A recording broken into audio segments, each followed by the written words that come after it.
कलयुगी बेटे ने अपने पिता को उतारा मौत के घाट। आरोपी पुत्र ने की थी अन्य बिरादरी की लड़की से शादी और उस पर 1.5 करोड़ का था कर्जा। पिता के टोका टाकी से नाराज पुत्र ने पिस्टल से गोली मारकर पिता की कर दी हत्या।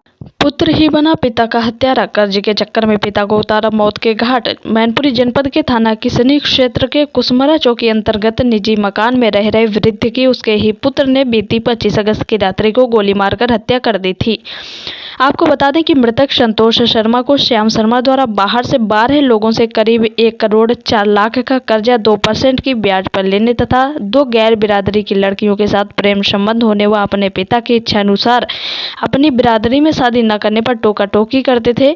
अक्सर दोनों बाप बेटों में विवाद होता रहता था, जिसके बाद दिनांक 24 अगस्त को दोनों बाप बेटों में पैसे की लेन देन के हिसाब को लेकर विवाद हुआ, जिसमें पुत्र श्याम शर्मा द्वारा अपने पिता की हत्या कर दी गई और सबूत मिटाने के लिए पिस्टल व घटनास्थल पर लगे सीसीटीवी कैमरे का डीवीआर छिपा दिया गया, जो गिरफ्तार अभियुक्त की निशानदेही पर बरामद कर लिए गए हैं। जिसका खुलासा करते हुए पुलिस अधीक्षक कमलेश दीक्षित ने बताया कि अभियुक्त की गिरफ्तारी कर घटना में प्रयुक्त पिस्टल सहित डीवीआर भी बरामद कर लिया गया है। और क्या कुछ कह रहे हैं, जरा सुनिए।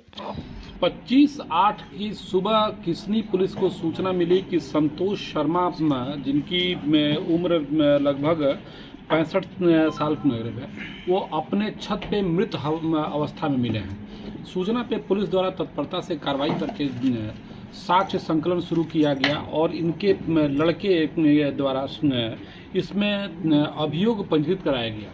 साक्ष्य संकलन के दौरान घर का डीवीआर गायब मिला और छोटे लड़के जो मुकदमे का आबादी है उसकी गतिविधियां संदिग्ध मिली।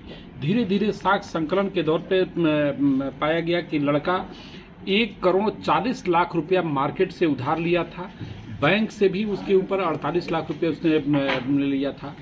पिता को धीरे धीरे जब इस बात की जानकारी हुई कि लड़का मार्केट से पैसा लिया है, तो इस बात पे पिता पुत्र में विरोध रहने लगा। साथ ही उसकी कुछ गलत संगत में भी पड़ गया था। इसको लेकर के भी पिता उसका विरोध कर रहा था। इसी के कारण लड़के द्वारा ही पिस्टल से रात में इसमें 25 वाली रात में 24/25 की रात में पिस्टल से उसकी हत्या कर दिया था और उसके बाद ले जा करके डीवीआर और पिस्टल दोनों ही इसने फेंक दिया था, जो उसकी निशानदेही पे बरामद कर लिया गया है।